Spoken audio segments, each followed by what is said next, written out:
Now may the words of my mouth and the meditations of our hearts be acceptable in thy sight, O Lord, our strength and our Redeemer. Amen. So there's a scene from the movie Pirates of the Caribbean where one of the lead characters, played by Elizabeth Swann, named Miss Turner, is confronted by the evil ghost pirate Hector Barbarossa. And Barbarossa advises Miss Turner this way. He says, "You better start believing in ghost stories, Miss Turner, because you're in one." Last week, we explored the first stage of the creative process of remembering that we are living within God's dream. And like the Pirates of the Caribbean, it's helpful to actually realize that. We are all within God's dream, living out God's dream for the world. God isn't simply a small subsection of our own dream. But unlike the ghost story, living God's dream has more to do with the land of the living than the dead. The here and now rather than simply the hereafter. When we begin to live God's dream, we become more engaged with life, not less engaged. We find that our energies come into fuller alignment when we're oriented around something that's higher than ourselves. It brings us into focus, somehow living for something higher than ourselves, and yet also somehow makes us more fully ourselves at the same time. A soul that is living according to God's dream is a bit like what they call a convergence lens, a lens that is shaped in this way that takes the light that comes from outside itself, that would represent our passions, our loves, those particular loves that God has formed for us that are part of our essential tuning, but focus them on a point beyond itself so that all of our energies converge, are synergized, start to work together for a singular purpose. That's what it looks like to live for God's dream. When we're not living for God's dream, when God is simply a subsection of our own dreams, God is very limited. In fact, it really does little good to have faith in God at all. If God is limited to the limits of your own knowledge and perceptions, limited to your own understandings of what's acceptable and what's not acceptable, limited to your own expectations. You're setting the rules. You're creating the boundaries of the playing field. You're expecting God to play on your side all the time. But again, what good is it doing if God's playing on your side, if God can only act in your little box?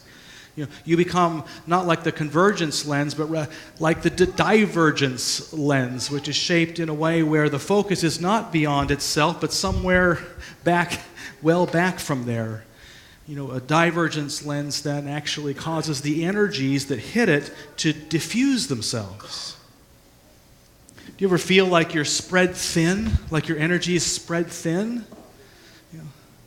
Oftentimes I'm seeing a lot of heads nod. Yeah, well, consider, is there focus? Living God's dream provides focus to our essential energies. So during this series, we're exploring these kind of 6 stages of a creative life, which we're also found immediately last week, is not simply about being more creative. It's really about living the spiritual path. Last week was about dreaming God's dream, sensing that draw, what is drawing those energies out from us. This week, it's about hovering. It's the next stage of the creative path. Hovering in the spiritual tradition has often been called soul searching. Soul searching. It's when we actually examine those energies within us, those loves, those passions, the things that we feel drawn to, the things that we're not drawn to. What are our soul's deepest desires? Not simply, the soul isn't concerned for a paycheck or for recognition in the community or what have you. The soul is looking for belonging in this world. It's looking for a way of moving in this world that's particular to itself, that fulfills the purposes that has been given to it uniquely. And so once our survival needs are met, the soul quickly turns its attention to far deeper and more wondrous things. So we search our souls looking for those energies, and we ask, are they pointed, in a way that brings them together in a particular way of being in this world? For many, hopefully it's through a vocation where they're spending the majority of their day. But for others, it's through an avocation or a serious hobby, what have you, that allows you to channel your love in a particular way that brings them together in this world. The soul searching is what we do to discern those things. And that's not so easy, is it? I mean, we have all kinds of things that the world asks, concerns that the world asks us to take as seriously as we do our own concerns. Sometimes we fall prey to listening to so many concerns, so many things that the world wants us to do, that we lose touch with who are we anyway? What do we really want to do? What are we drawn to doing? What are we passionate about? And sometimes you can live so far distantly from your passions that you forget you even have them. But all of us do, because all of us are created by God. Therefore, all of us are connected to this dream of God for us and for the world.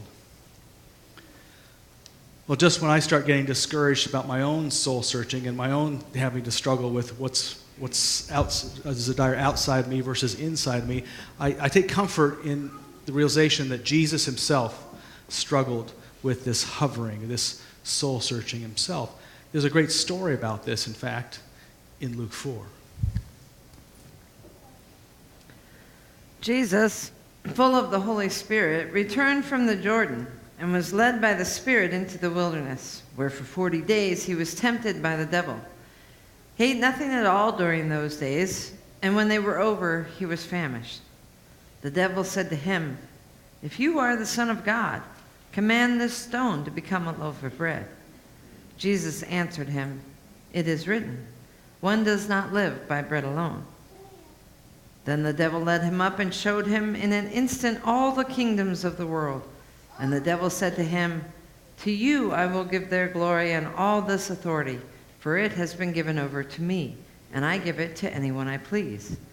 If you then will worship me, it will all be yours." Jesus answered him, "It is written, 'Worship the Lord your God and serve only him.'" Then the devil took him to Jerusalem and placed him on the pinnacle of the temple, saying to him, "If you are the Son of God, throw yourself down from here, for it is written, 'He will command his angels concerning you to protect you, and on their hands they will bear you up, so that you will not dash your foot against a stone.'" Jesus answered him, "It is said, 'Do not put the Lord your God to the test.'" When the devil had finished every test, he departed from him until an opportune time.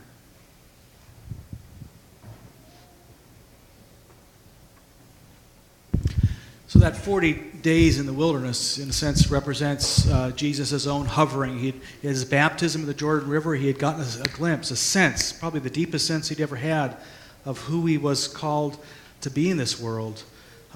But what does that look like in real, concrete terms, to be the Messiah, be God's anointed? That story of his run-in with the devil, or in Hebrew, the Satan, which means adversary or accuser, really illustrates actually a process of hovering, of soul searching. If you were the Satan, the adversary, and you were taking on Jesus, what kind of temptations would you pull out? I mean, this is Jesus. He's not tempted by ordinary, just low-level temptations. You'd have to pull out, the big guns, right? In fact, you'd have to, likely Jesus wouldn't be tempted by any overt kind of evil. The only thing that's going to tempt Jesus is something good. In fact, something that connects with his own good inner passions and desires, his own soul yearnings, but somehow gets them off track. So you take something that's already within him that's good, and then divert the energy so it goes to the wrong place. And so, one of Jesus' passions was for those who were poor and hungry. There's a passion. Another passion of Jesus was to help shape the world according to God's principles, not simply our lower level principles. Another passion of Jesus was to form a great discipleship band of people who were following, and then they're following him, and therefore following through him God. Those are three great and beautiful passions, all of which Jesus exercised in his ministry. But the Satan, the adversary, he holds each one up and says, here's God's dream for you. Make this the exclusive focus of your ministry. This, the thing that aligns all of your passions. So he says, you care about the hungry, right? Well, turn this bread, these stones into bread. You can feed the world. That's the temptation that particular one represents, is feeding the world. Align all of your energy, all of your efforts to feeding the hungry. Jesus does this, and he's excited about people being fed, but something within him feels dead, feels ghostly when he envisions all of the energies going there. They're just not aligned in that one particular direction. Oh, don't you care, Jesus, about the poor? Don't you care about the hungry? How could you not orient your life this way? You can feel the temptation now. You want to shape the world according to God's principles? I'll give you the world. I'll give you all the political power of the entire world. Just focus your whole energy on striving for that political power, and you can have it. Again, Jesus exercised political power in his day. He talked about living by God's kingdom rules, not our own. And yet, focusing his whole efforts and energies around political power, it did not align properly. Okay, well, you care about having followers, people who are convinced of who you are and through you meeting God. Well, you jump off this temple and prove to people you can save yourself. You got miracles. They don't need any faith. You'll just have followers. You can evangelize the world. Again, Jesus did some pretty impressive miracles, but to orient your whole life around them, your whole effort, no. But that's the way the adversary, that energy of the adversarial energy in our own life works. It doesn't tempt us. None of us are particularly tempted by overtly evil things.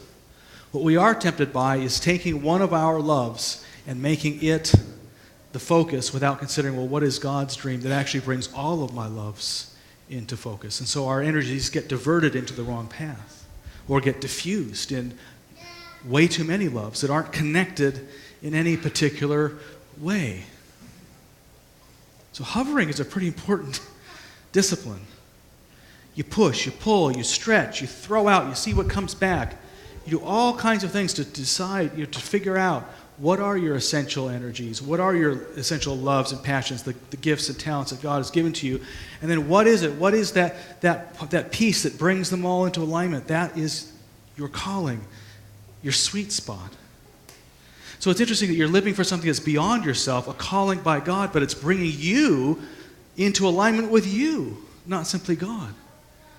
So in this way, it's actually about the most selfish thing you can do is to follow God's dream. I wish that all Christians would be far more selfish than they are. Not self-centered, mind you, but selfish. We should be God-centered. But when we're God-centered, following God's dream, it actually is the greatest, most selfish thing we can do. It makes the self that God created for us fully ourselves, not someone else. So I know that this worked its way out in my own path and my own struggles to figure out calling. Many of you know I didn't feel a calling to ministry until I was 18 years old. It's the first time it ever occurred to me, and it scared the Jesus out of me. But one of the things that confirmed my own sense of call at that point was the way that particular way of being in the world brought together all these very disparate loves and passions that I myself had. There was a point in my life, for instance, where I loved so deeply researching the ancient peoples of the world and kind of trying to figure out their old wisdom, that I wanted to be an archaeologist. There was a time in my life where I loved the visual arts so deeply that I considered for a while seriously being a professional photographer. which is kind of a joke now because my camera is this now mostly. But still, that resonance with the visual arts was very strong, still is. There was a time in my life where I valued science and innovation deeply enough. I wanted to be an inventor. And before I discerned my call to ministry, my concerns for the earth and its ecosystems and science were strong enough that I was looking for colleges where I could go attend to become a solar energy research scientist. But when that sense of calling into the ministry came to me, and as I began to work it out in my early years, I discovered that each of those passions and loves that had been so disparate, so all over the place, found a home in the particular way I practice ministry. They converged in my path. And so I continue to research the ancient wisdom and draw it forward. I continue to value innovation. I continue to be extremely interested in the conversations between faith and science, between faith and the environment. I continue to exercise my artistic bent by making silly slides and things like that. But they all come together in a particular way of being a minister for me. They come together for any of us. You don't have to be a Christian minister to have a ministry. Wherever you find that convergence point is your ministry. And it is just as sacred, it is just as high as any ministers or prophets or priests or kings or queens. So, these balloons that you've been seeing all over, they aren't a leftover from last week, October 6th. Anybody recognize them? A couple. They're a leftover. Well, some of you were at the 9 o'clock service, so you don't count. But so I know you weren't here 5 years ago. No, they're a holdover from a service we did 5 years ago on October 5th. That was the corresponding Sunday, 2008. We blew them up again for this service. We've been keeping around in a closet for a long time. And the reason why we have them out is because of a question we asked the congregation to consider, that in the sense that we could find our sweet spot as a congregation. You know, this works not just for individuals, but for whole communities. Communities have a sense of call themselves that would help us do that hovering, that soul searching as a community, if we would consider one particular question, which is, what if 5 years from now, or then, in 2008, what if 5 years from now, Jesus were to step through the doors of Countryside Community Church looking for a church to become a member of?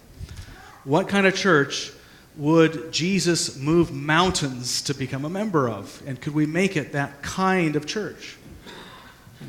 And so while many people have forgotten that kind of challenge we tossed out 5 years ago, there's a number of us who never forgot it and have been quietly asking over and over that question, you know, what if Jesus were to come through our doors? What kind of place would he find, and how could, and if he wouldn't be so excited to be here, how could we turn it into that very place? So at the 9 o'clock service, I had a whole laundry list of ways, of things we've done to change Countryside in the last 5 years. But you know, there's something about Matt's story this morning. I'm going to put you on the spot a little bit. You know, I was thinking, as I was listening to him tell his story, it really brings a lot of that together. You know, Matt and his wife came here just a couple short years ago as in their own words, the spiritually homeless. And one of the reasons why he found a home, and he and his wife found a home at Countryside, was not simply because they heard good preaching from the pulpit, but because we had actually asked ourselves years earlier, what if Jesus came through the door as a first-time visitor? What would his experience be? And our response back at that time, 5 years ago, was not particularly good. We said, actually, his experience might kind of suck. You know, he might feel a bit lost, you know, in a big church like this. And would he be greeted properly? And would he be made to feel welcome? And we answered no more times than we felt comfortable with. And so we changed things. You know, that's why there's an information station. As soon as you walk in the door, information station, here's a place to find out, and it's staffed by a staff member. That's why we offer gifts to our first-time visitors every time, and gifts that help to open their eyes to more about what Countryside is about. That's why we also devoted the use of another staff member to help take first-time member through the process of just experiencing Countryside into a membership. All kinds of ways we'd already worked to envision what if Jesus were to walk through our doors. But Matt also said that shortly after coming here, they found themselves in a small group where they found community with each other, with other people, got to know other people. Well, that's because, again, earlier we had asked, what would Jesus want? If he felt welcomed here, what would he be looking for at a church? And we thought more than anything else, Jesus would probably be looking for a small community of friends. People who could come alongside him and who he could stand beside to live and learn and share their lives together in deeper ways than you get at a coffee hour. And so we created a vast small group ministry, enough so that any person who comes in has a place in small group at Countryside. And even though we've grown in membership and active membership over the years, Countryside is actually a smaller church than it has ever been. Our small groups are what make Countryside a small and intimate and personal place to be. Matt said that after finding a community of fellow travelers, he started to turn his heart to, well, how can I give back to the community? And he found one way to give back was through participating in the youth program. And when he started linking up with the youth program, it opened his eyes to just how much vigor and excitement and enthusiasm there are from adult leaders and how wonderful our youth are. Well, again, that's not simply because of something we asked 5 years ago. It's because of something Countryside has asked for a whole long time. What if Jesus came and he had a youth? Or what if Jesus was a youth or a child? And that's provoked a lot of energy into treating our youth as if, with the same respect and dignity we would treat our own Lord. Even on that childhood level, there's been dramatic changes just in the last few years. We have had a group that meets for several hours every single week to rewrite fundamentally our whole Sunday school curriculum. Why? Because what we found was what we all experienced Sunday morning in terms of preaching and also in small groups and teaching.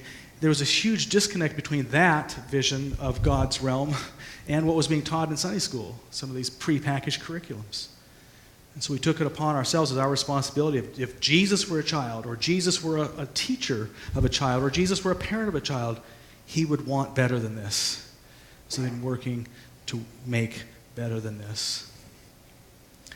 Then Matt also said that, after getting involved there, he found he wanted to give back to Countryside Church too. And so he's found himself on the stewardship team. And really, why wouldn't you?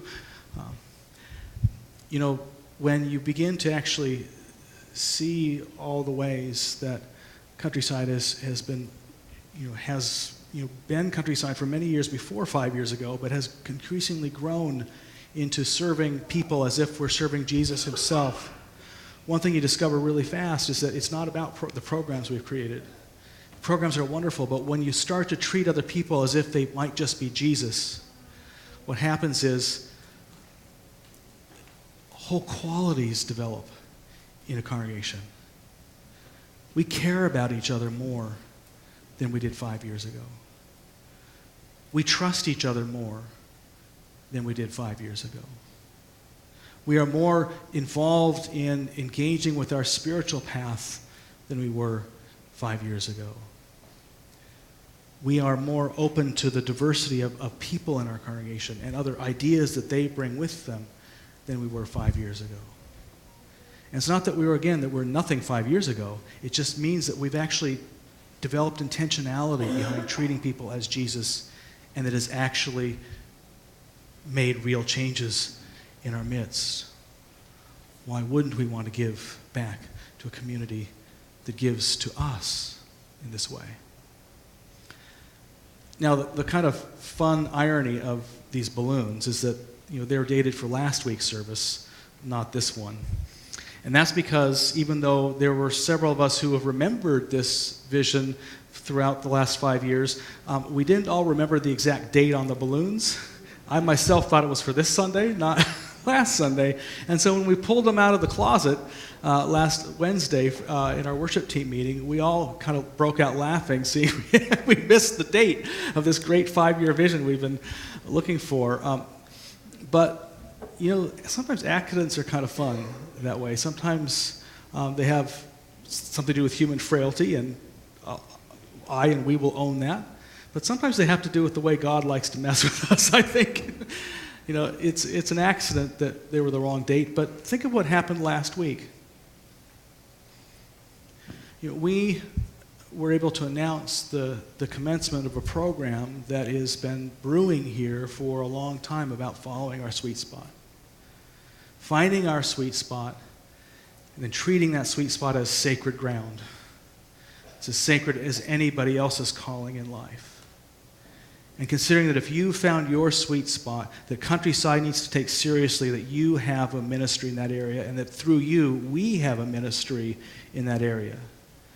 So that we need to come alongside you, help you reflect theologically on your own sense of sweet spot. And we can invite you to come alongside us to help us answer the question, well, what does it mean that we have a ministry in pediatric pulmonology or auto mechanics or whatever your sweet spot is? In such a way that all of us can begin to take that energy behind our sweet spot and devote it to the recipients of our energy as if the recipient is Jesus himself.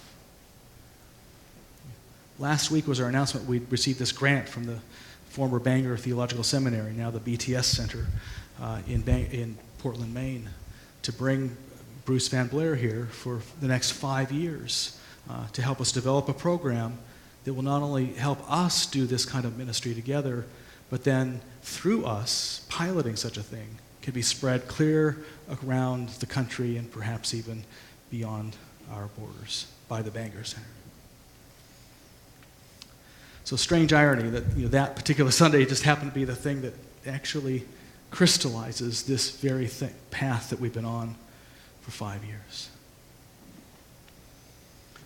Well, funny thing that when you start to really dream that dream, when you start to hover around those energies, discovering what is what is bringing you alive in this world, and finding that convergence point and aligning them. When you do that, and then you start taking risks to actually move in the direction of those energies, and discover you're in a truly new place. You're in a new territory that you had not been to before. God has actually worked like God, actually exceeding your expectations, done something beyond what you could conceive of before. You are truly in new territory. Well, then you find yourself in new territory. There's whole new information, new ways of seeing the world, new information about refining your sense of call. And so you got to reintegrate that information.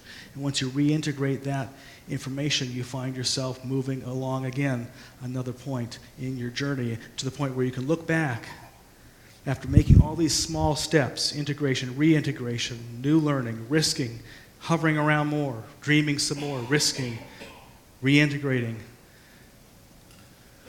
We've come so far, and yet each step of the way just felt like such a small step. No, when you take this process of, we'll be talking about next week the risk-taking part of the process, and then the listening into new territory process the following week, and then the reintegration, and then the looking back and resting and celebrating in the coming weeks.